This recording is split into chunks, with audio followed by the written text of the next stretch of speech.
오늘은 성령의 충만함에 대해서 네 번째 시간입니다.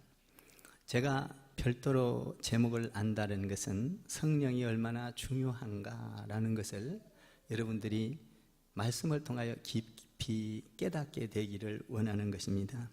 성령 충만하다라는 것은 하나님의 세계를, 그 엄청난 세계를 깊이 그리고 높게 넓게, 그리고 그 엄청난 깊이를 성령 충만을 통하여 도달하게 된다라는 것입니다. 부활신앙을 갖는 것은 하루아침에 되는 것은 아닙니다. 성령을 통하여 그 신앙을 갖게 되면 어떤 좌절과 절망도 그 기쁨을 빼앗아 갈 수 없다라는 것입니다. 오늘 나는 여러분들이 성령 충만한 삶을 살아서 어떤 것도 여러분에게 기쁨을 빼앗아 가지 않는, 할렐루야, 기쁨이 충만한 축복의 주인공들이 되기를 바랍니다. 그래서 우리 예수님께서는 성령을 통하여 성령에 대해서 잘 말씀해 주고 있는 것입니다. 성령에 대해서 우리는 두 가지로 표현을 했습니다. 하나는 보혜사 성령님이다 라는 것이죠. 보혜사 성령님은 너희의 모든 것을 도와주는 성령님. 두 번째로는 그 성령을 어떻게 표현했냐면 진리의 성령님이다. 우리 이거 공부 다 했죠? 진리의 성령님이다 라는 것입니다. 바람 같은 성령, 불 같은 성령, 그런 성령도 진리로 인도한다라는 것입니다. 그러면 보혜사 성령과 진리의 성령은 우리에게 찾아오셔서 세 가지 일을 한다고 우리는 공부를 했고 예배를 드렸습니다. 그 성령은 우리에게 세 가지 일을 합니다. 첫 번째로는 죄에 대해서 알게 합니다. 두 번째는 의에 대해서 알게 합니다. 세 번째는 심판에 대해서 알게 합니다. 심판이라는 것은 책망하다 이런 뜻이라기보다는 그 원어에 보면 그 책망하다 이런 뜻이 아니라 잘못한 것을 지적하는 것이 아니라 깨닫게 도와준다, 긍정적으로 알게끔 이해가 되게끔 만들어주는 분이 성령님이다라는 것입니다. 그래서 성령님이 오면 죄에 대해서 알고 의에 대해서 알고 심판에 대해서 알게 되는데, 성령님이 오면 내 가운데 나는 무슨 죄를 졌어 라고 말했던 사람이라 할지라도 성령이 오면 그 죄가 드러나게 되는 것입니다. 그 죄를 깨닫게 되는 거예요. 나는 선하게 살았다고 주장하는 사람이라 할지라도 이 성령이 들어오면 내 안에 생각하는 것이나 말하는 것이나 이런 것들이 아주 걸레와 같은 사람이었구나, 아니면 찌꺼기와 같은 사람이었구나라는 것을 알게 됩니다. 그래서 사도 바울은 성령이 임했을 때에 자기가 그렇게 많이 배운 학식과 그리고 그렇게 많이 이행했던 율법과, 그리고 그는 정말로 가말리엘 문화에서 자랐던 엄청난, 세상에서 누구보다도 잘났던 그 사람이 성령을 충만히 받자 자기를 평가하기를 자기는 배설물과 같다고 말을 했습니다. 성령이 임하면 내 가운데 들어와서 나의 모든 죄가 드러나게 되고, 그리고 겸손해지게 되고, 내 한계를 느끼게 되고, 그리고 세상의 종말에 대해서, 세상의 역사에 대해서 인정하고 종말을 받아들이게 된다는 것입니다. 성령이 와서 우리에게 이런 것들을 알려주는 것이죠.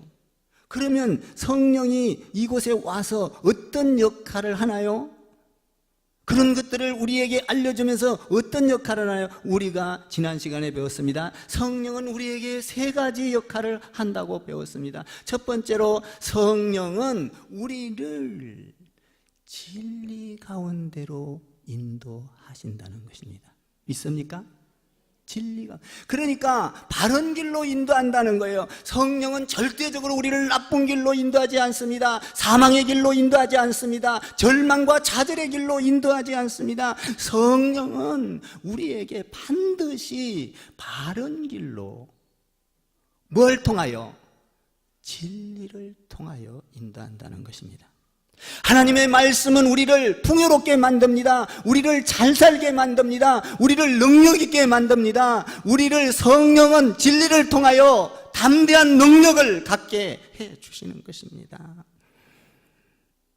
성령은 진리를 통하여 우리를 바르게 인도한다는 겁니다. 여러분들이 성령 충만하면 이단에 빠지지 않게 되는 거예요. 믿습니까? 성령 충만하면 우리가 감정대로 움직여지는 것이 아니라, 우리가 성령이 충만하면 어디로 인도를 받아? 어떤 걸로 인도를 받아요? 진리, 하나님의 말씀 1.1핵도 변함이 없으시며 착오가 없으신 그 말씀으로 인도를 하기 때문에 우리를 반드시 바른 길로 인도한다는 것입니다. 믿습니까? 성령은 이렇게 놀라운 분이십니다. 그 성령은 두 번째로, 성령은 자기가 하고 싶은 말을 하는 것이 아닙니다. 자기 감정적으로 말하는 것이 아니에요. 그 성령은 예수님이 말씀하신 것만 전한다는 것입니다. 할렐루야. 이건 제 말이 아니라 우리가 지난주에 말씀을 통하여 다 살펴본 것입니다. 사랑하는 성도 여러분, 성령은 예수님이 시키는 대로 하는 거예요. 예수님이 원하는 것을 하는 거예요. 자기가 생각하는 것을 자기 방식으로 말을 하는 분이 아닙니다. 성령은 그러므로 예수님을 드러내는 분이 성령님인 것입니다. 세 번째로, 성령은 우리에게 어떤 역할을 하냐? 과거와 현재와 미래를 알게 하시는 분입니다. 할렐루야. 성령이 충만하면 과거를 해석할 수 있고 알 수 있고 현재도 알 수 있으며 저 먼 미래 우리가 알 수 없는 세계까지도 알 수 있는 것이 성령인 것입니다. 성령이 오면 우리는 현재에서 과거, 과거에서 현재, 현재에서 미래를, 하나님의 뜻이 무엇인지를 정확하게 깨닫고 알게 된다는 것이죠. 그래서 예수님께서는 성령을 향하여 뭐라고 말합니까? 내가 가지고 있는 것을 너희에게 다 주어서 네가 말하게 하겠다라는 것입니다. 성령은 놀라운 거예요. 성령은 우리에게 와서 어떤 역할을 합니까? 진리로 인도를 합니다. 그리고 바른 길로 인도를 합니다. 이 성령은 예수님을 드러내게 합니다. 그리고 과거, 현재, 미래를 다 알게 합니다. 그러면 이 성령을 조금 더 오늘 말씀을 통하여 깊게, 이 성령은 어디까지 나가느냐, 이런 것을 알려주고 우리를 바른 길로 인도하고, 그런 것도 좋지만 우리를 어디까지 나가게 하느냐, 이 성령은, 오늘 성령은 우리를 부활의 신앙까지 가게 해준다는 겁니다. 할렐루야. 여러분, 부활이라는 것은 누구나 믿어지는 것이 아닙니다. 여러분, 사람이 살다가 죽는 것은 이해가 갑니다. 여러분과 저도 언젠가는 죽을 것이고, 과거에도 많은 사람들이 죽어왔고 앞으로도 죽을 것이고 현재에도 죽는 사람이 많습니다. 그러므로 죽는 것은 여러분도 이해가 가고 저도 이해가 갑니다. 그런데 우리가 상식적으로, 우리가 세상 학문으로 생각을 한다면 죽었다가 살아난다는 것은 여러분 보통 사람이 아무나 알아지는 것도 아니고 이해가 되는 것이 절대로 아닌 거예요. 성령이 아니고는 죽었다가 부활한 사실을 믿을 수가 없다는 것입니다. 나는 여러분이 주님이 죽었다가 살아난 것을 믿는 여러분인 줄 믿습니다. 그렇다면 여러분에게 성령님이 찾아오신 것이죠. 성령님이 아니고는 예수님이 죽었다가 살아나고 우리가 죽었다가 살아날 것을 믿을 분은 아무도 없는 거예요. 여러분, 우리가 죽었다가 살아나지 않는다면 절망이요, 좌절인 것입니다. 모든 기독교나 모든 종교, 기독교가 아니고 모든 종교에는 부활이라는 의미가 없습니다. 그런데 기독교에만 유독 부활이라는 단어와 의미가 있는 줄 믿습니다. 그러니까 모든 종교에는 부활이라는 것이 없기 때문에 그것은 헛것이요, 그것은 허망이요, 여러분, 그것은 절대적인 것이 아닌 것입니다. 중요한 것은 부활이라는 것이죠. 이것은, 부활이라는 것은 절대적으로 내가 깨달아지는 것은 절대 아니에요. 내가 아무리 깨달으려고 해도 깨달아질 수가 없는 겁니다. 그래서 예수님의 제자들도 그것을 깨닫지를 못했어요. 그러나 저와 여러분은 깨닫게 되는 줄 믿습니다. 여러분, 동정녀 마리아에게서, 처녀에게서 아기를 갖는다, 상식적으로 이해가 안 갑니다. 성령이 아니고는 그것을 이해할 수가 없는 것입니다. 세상을 하나님의 말씀으로 창조하셨다 어느 미친놈이 그것을 이해가 한단 말입니까? 그러나 성령이 임하면 그것이 믿어지는 것입니다. 동정녀 마리아에게서 태어난 자녀가 믿어지는 거예요. 그리고 성령이 임하면 죽었다가 살아나는 것이 믿어지는 거예요. 이 엄청난 거예요. 그런데 성령이 임하지 않고는 그것을 깨달을 수 없습니다. 12 제자들도 오늘 16절과 18절에서 뭐라고 합니까? 부활에 대해서 이야기할 때 나는 깨닫지 못하고 알지 못한다, 제자들이 그렇게 말을 하고 있습니다. 조금 있으면 너희가 나를 보지 못하겠고 조금 있으면 너희가 나를 보리라. 이게 무슨 말이야? 조금 있으면 못 보고 조금 있으면 본다? 이게 무슨 말이야? 이랬다 저랬다 못 보다가 본다?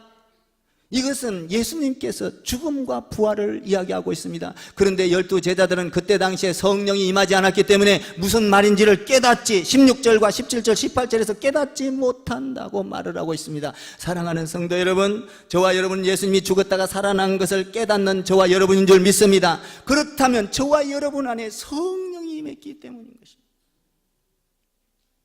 성령은 상식과 이성과 전통을 뛰어넘는 것이 성령인 것입니다.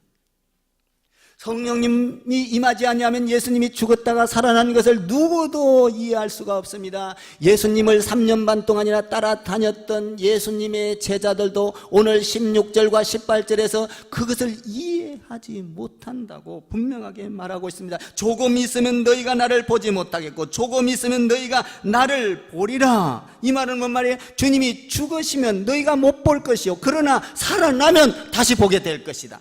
아멘. 성령이 임하지 아니하면 이것을 알 수가 없는 것이죠. 그러니까 부활신앙은 성령이 임할 때만 가능한 거예요. 여러분, 우리가 하나님의 안에서 성령이 임하여 하나님을 깨달을 수 있는, 예수님을 이거는 경험으로 안 되는 거예요. 내 지식으로 안 되는 것입니다. 그래서 17절 18절에서 뭐라고 합니까? 2번이나 모른다, 모르겠다 하는 동사를 사용하고 있는 것입니다. 무슨 뜻인지를 모르겠다. 사랑하는 성도 여러분, 우리 주님은 죽었다가 살아난 줄 믿습니다. 성령이 나에게 와서 그것을 알게 하는 것이죠. 그러나 우리가 예수를 믿는다고 하면서도 그런 것들이 부활의 신앙이 없다면 내게 성령이 왔다 갔다 하는 거예요. 성령이 나를 그것을 깨닫게 하지 못하는 것이죠. 우리는 성령을 통하여 부활신앙이 있게 되기를 주님의 이름으로 축복을 드립니다. 이 성령을 통하여 부활신앙이 있으면 어떤 일이 빚어질까요? 어떤 일이 빚어질까요? 한번 22절을 한번 읽어볼까요? 22절 시작. 지금 너희가 근심하나 내게 다시 너희를 보이리니 너희 마음이 기쁠 것이요.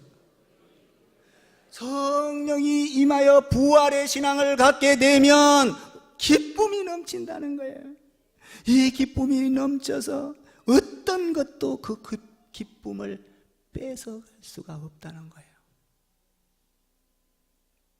경제적인 어려움이 와도 그 기쁨을 뺏어갈 수 없고, 내 육신이 병들어 질병 가운데 있다 할지라도, 죽음 가운데 있다 할지라도 그 기쁨을, 부활신앙을 가진 자에게는 뺏어갈 수가 없다는 거예요.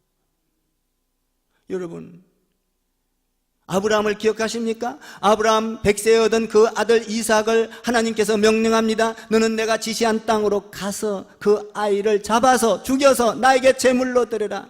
그때 성령이 임하여 아브라함은 근심하지 않습니다. 아브라함은 지시한 땅으로 갑니다. 그래서 그 아이를 제물로 드리려고 칼을 내빼들었습니다. 그때 하나님께서는 양을 뒤에다가 준비해 놨습니다. 그리고 나서 하나님께서 말씀합니다.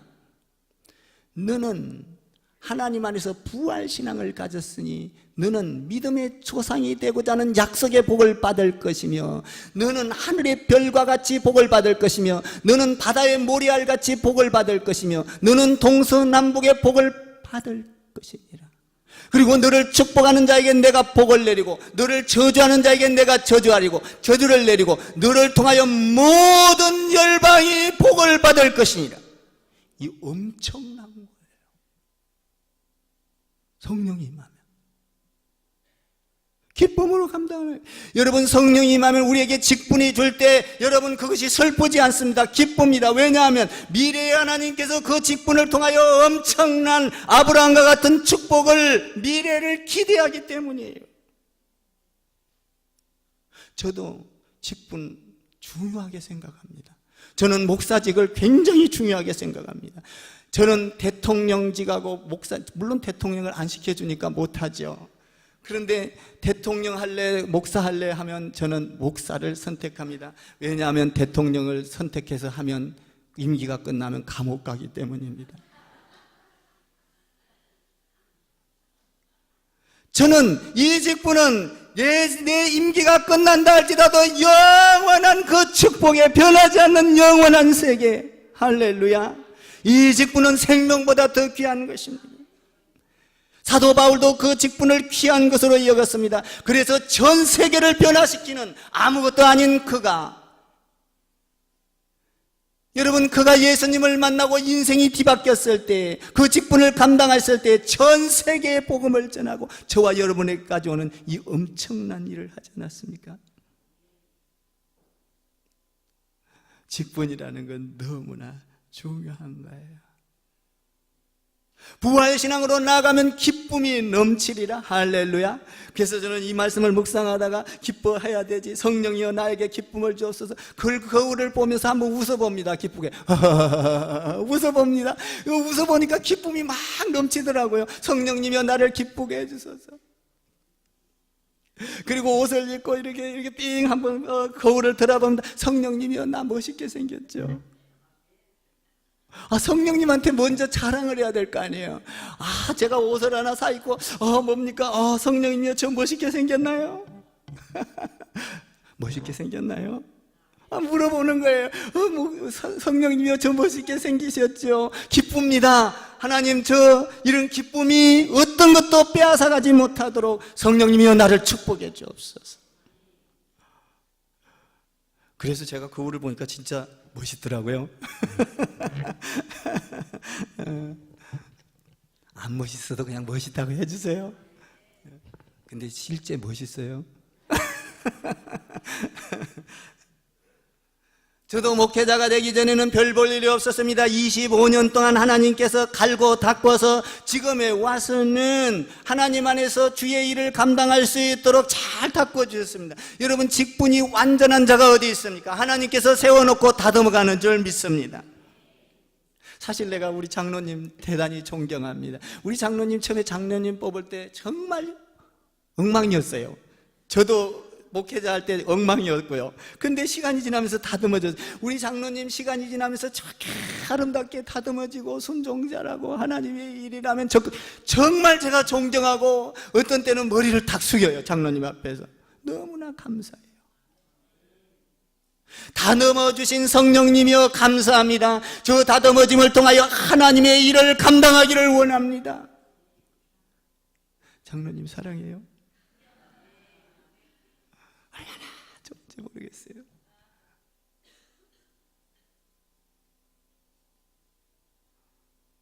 여러분, 부활이 없다면, 부활의 신앙을 갖지 않는다면 우리는 아무것도 아니라고 고린도전서에서 말하고 있습니다. 이렇게 말합니다. 고린도전서 15장에서 이렇게 말해요.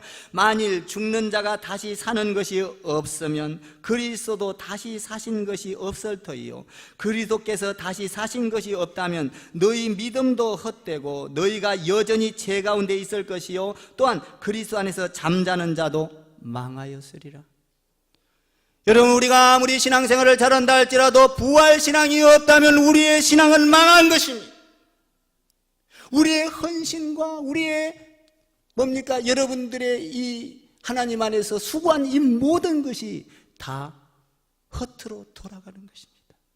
그러나 부활이 있기 때문에, 할렐루야, 이 부활의 신앙을 갖는 것은 내가 갖고 싶다고 갖는 것이 아닙니다. 그것은 내가 아무리 노력을 해도 안 되는 거예요. 죽었다 깨나도 안 되는 거예요. 이 부활의 신앙을 갖는 것은 성령이 우리 안에 들어와서, 할렐루야, 성령이 알려주는 것입니다. 12 제자들도 오늘 본문에서 보면 알지 못한다고 말했습니다. 그때 당시에 성령이 임하지 않았던 거예요. 저와 여러분은 성령이 임해서 부활신앙을 갖게 되고 이해가 되는 줄 믿습니다.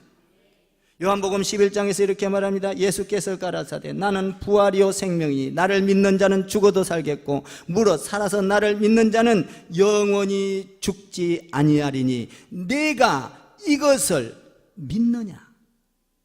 아멘입니까? 이 믿는 것은 성령이 임할 때만 믿는 거예요. 부활의 신앙은 억지로 되지 않습니다. 여러분, 그래서 그 부활의 신앙을 갖게 되면 오늘 22절에서 뭐라고 합니까? 기쁨이 넘친다. 어떤 것도 기쁨을 빼앗아갈 수가 없다. 슬픔이 와도 빼앗아갈 수 없다. 죽음이 와도 빼앗아갈 수 없다. 부도가 나도 그 기쁨을 빼앗아갈 수가 없다. 내 몸에 병이 들어서 여러분 시한부 인생을 산다 할지라도 그 기쁨은 빼앗아갈 수가 없다. 사실 부활신앙을 가지면 좌절할 리가 없죠. 내가 지금은 힘들어도 조금 있으면 회복되리라. 내가 지금은 죽을 일이 있어도 조금 있으면 살아나리라. 내가 지금은 사망 가운데 있다 할지라도 조금 있으면 생명 가운데로 옮겨질 것이니라. 이것이 부활신앙이에요. 이것을 갖게 하는 것은 누가 한다고요? 성령이 한다는 거예요. 그래서 이 성령은 부활에까지 깊고 넓고 높은 데까지 우리를 인도하는 거예요. 그래서 너의 삶의 전체에 모든 장벽을 뛰어넘고 기쁨을 앗아가지 못하도록, 그러니까 기독교를 한마디로 말한다면 기쁨의 종교예요. 부활은 우리에게 기쁨을 주는 거예요. 아멘. 죽은 자가 살아나면 기쁘지 않습니까? 병든 자가 고치면 기쁘지 않습니까? 여러분, 가난한 자가 부하게 되면 기쁘지 않습니까? 기쁘다는 거예요. 사랑하는 성도 여러분, 여러분들이 예수 믿으면서 좌절하지 않기를 바랍니다. 절망하지 않기를 바랍니다. 부활신앙을 갖게 되기를 바랍니다. 이것은 성령을 의지할 때.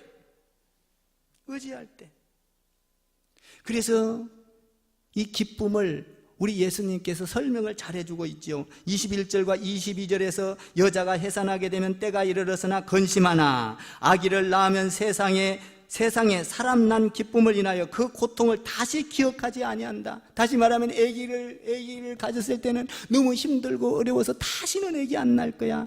그런데 그 고통 가운데서 아기를 낳고 나서 그 아기가 조롱을 부리고 그 아기가 이쁜 것을 보면 그 아픔은 순식간에 잊어버리고 또 다시 아기 낳겠다는 게 여자입니다. 다시 말하면 이건 뭔 말이에요? 부활신앙을 가진 자는 기쁨을 누구도 빼앗아갈 수가 없다라는 것입니다. 정치도 빼앗아갈 수 없습니다. 경제도 빼앗아갈 수 없습니다. 건강도 그 기쁨을 빼앗아갈 수가 없는 겁니다. 저는 요새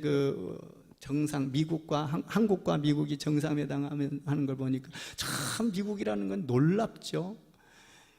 여러분, 정상회담 할 때 뒤에서 밀담으로 하는 것이 아니라 그냥 가서 그 생각과 과거의 생각을 다 깨버리고 어떻게 했습니까? 기자회견 하듯이 딱 모아놓고 그냥 공개적으로 그냥 이 얘기를 해버리잖아요. 다시 말하면 북한에다가 공포를 쏘는 거예요. 우리 한국에서 이야기해서 된 것이 아니다. 우리가 알아서 결정한다라는 저는 그걸 보면서 이야, 미국 사람들 머리가 대단하다. 과연 강대국은 강대국이구나. 또 거기다가 우리 문재인 대통령 가기도 전에 북한에서는 또 한 번 포를 쏩니다. 또 포 쌌다고 하니까 언제 포 쌌냐고. 말로 포 쌌다 이 말이에요. 말포.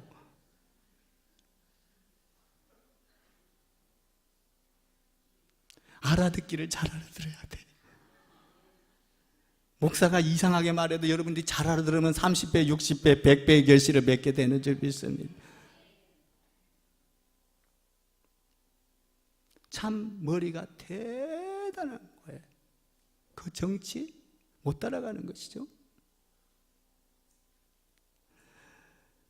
사랑하는 성도 여러분, 우리 가운데 성령이 임하면 부활신앙을 갖게 되는데 그 부활신앙은 어떤 것도 기쁨을 빼앗아갈 수가 없다라는 것입니다. 여러분, 주님 안에서 성령 충만하여 기쁨이 충만하기를 주님의 이름으로 축원합니다. 주의 일을 놓고 기쁨이 충만하기를 바랍니다. 여러분, 주의 성령은 나쁜 대로 인도하지 않는다잖아. 여러분, 직분이 나쁜 게 아니야. 나쁜 대로 인도하는 게 아니야. 그것을 딛고 일어나면, 아브라함과 같이 시험에서 테스트하고 일어나면 아브라함과 같은 축복을 하나님은 예비해 놓고 있다는 거예요. 이건 개인에게뿐만이 아니에요. 개인과 가정과 교회를 통하여 여러분들이 그 직분을 감당하면 열방까지 복음이 전거되고 여러분 자손이 또 복을 받아요.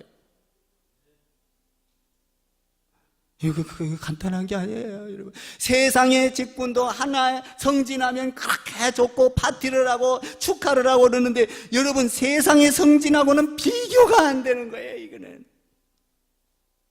믿습니까? 세상의 직분은 우리가 일평생 여기서 사면서 누리는 것이고 그리고 은퇴하면 끝납니다. 그러나 하나님의 직분은 영원히 가지고 가는 거예요. 아멘 좀 해봐. 이렇게 좋은 걸. 저는 그래서 이런 걸 너무 좋아하니까 하나님이 나를 축복을 하시나 봐. 그런데 기쁨으로 끝나는 게 아니에요. 기쁨 가운데서 한 단계 이 성령을 통하여 놀라운 것을 더 깊게 나가요. 한번 볼래요? 정말 소름이 끼칠 정도예요. 그게 뭐냐면 24절 말씀이요. 한번 읽어봐요. 시작. 지금까지는 너희가 내 이름으로 아무것도 구하지 아니하였으나 구하라 그리하면 받으리니 너희 기쁨이 충만하다.